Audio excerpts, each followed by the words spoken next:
Olá, sou Kelly Santana, acadêmica de Pedagogia da Universidade Estadual do Maranhão. Venho através desse vídeo falar para vocês como era a educação no período da Primeira República aqui no Brasil e quais eram suas principais ideias pedagógicas. Bom, ao falarmos de educação nos anos de 1888 a 1930, também temos que falar nas elites, porque só elas tinham direito a estudar. As famílias ricas viam na educação uma forma de assegurar um futuro melhor para seus filhos e manter o poder que eles adquiriram ao longo do tempo. Só que a burguesia, que estava fortalecendo, lutava para tornar a educação mais acessível às pessoas, com o propósito de diminuir o poder das elites agrárias. Algumas reformas importantes influenciaram a educação na Primeira República, que tinha como base a filosofia positivista, que considerava a devoção à ciência como grande guia a ser usado em todos os aspectos da vida individual e social. A reforma Benjamin Constant foi a primeira proposta de mudança educacional deste período, que propunha um ensino gratuito, sem ligação ou vínculo com nenhum tipo de religião, o chamado ensino laico, e a liberdade para a escolha e participação na educação. Podemos destacar alguns pontos principais dessa reforma, entre eles estão a Constituição Brasileira, o ensino enciclopédico com um acréscimo das ciências às matérias literárias, as críticas dos positivistas e o alto índice do analfabetismo que chegou a 75%. A reforma curricular proposta por Epitácio Pessoa importou-se em dotar os alunos de cultura intelectual para o ingresso no nível superior. Para ele, o curso secundário passava a ser um mero preparatório para o ingresso nas faculdades existentes da época. Entre outras medidas, ele reduzia de 6 anos o curso secundário, que era 7 anos, de acordo com a reforma de Benjamin.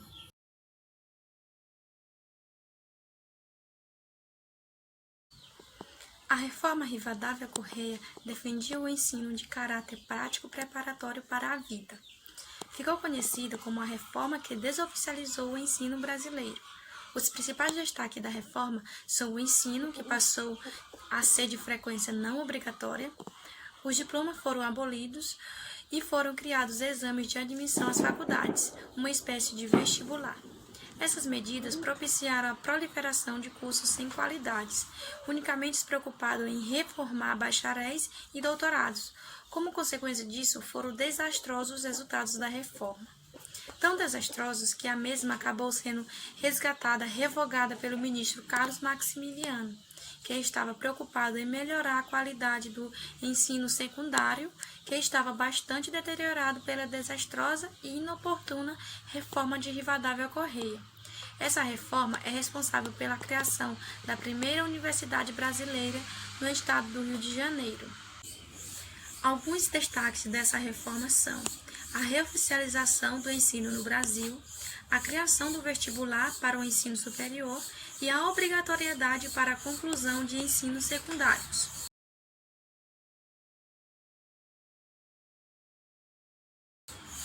E teve também a reforma de João Luiz e Rocha Vaz, a última e não menos importante. Eu diria que foi até a mais importante de todas. Trata-se de um prolongamento, de uma ampliação das medidas preconizadas por Carlos Maximiliano. Foi uma reforma de consolidação da anterior e de preparação para o terreno de modo definitivo para a implantação do ensino secundário seriado, que marcará o fim dos exames de parcelados. Desse modo, podemos afirmar alguns pontos principais dessa reforma. Ela foi uma reforma reacionária e conservadora, era contra ideias da nova escola, manteve as rédeas ideológicas do Estado, a disciplina da educação moral e cívica se tornou obrigatória, fixou o currículo do ensino superior e aperfeiçoou o vestibular. Todas essas reformas educacionais tiveram relação com 3 correntes pedagógicas da época: a pedagogia tradicional, a pedagogia nova e a pedagogia libertária. Cada uma delas representava interesses e anseios de classes distintas da sociedade. A pedagogia tradicional teve raízes na educação jesuítica e seus defensores eram as elites conservadoras do país. A característica fundamental dessa corrente era a preparação intelectual e moral dos alunos. Já o centro das atenções eram os professores. A pedagogia nova assimilou experiências no começo do século XX ocorridas nos Estados Unidos e na Europa. Dá ênfase aos métodos de ensino de aprendizagem, colocando a criança no centro do ensino educacional. Já a pedagogia libertária reuniu em torno de si quem via na educação o meio de transformar as relações sociais e econômicas rumo a uma sociedade igualitária. Chegou ao país com os imigrantes europeus e proliferou-se junto ao proletariado urbano no começo do século XX, onde o foco é analisar os problemas sociais, suas importâncias e como pode ser resolvido. Bom, tudo isso que eu explanei é um pouco do que aconteceu na educação no período da Primeira República. Espero que vocês tenham absorvido alguma coisa. Obrigada pela atenção.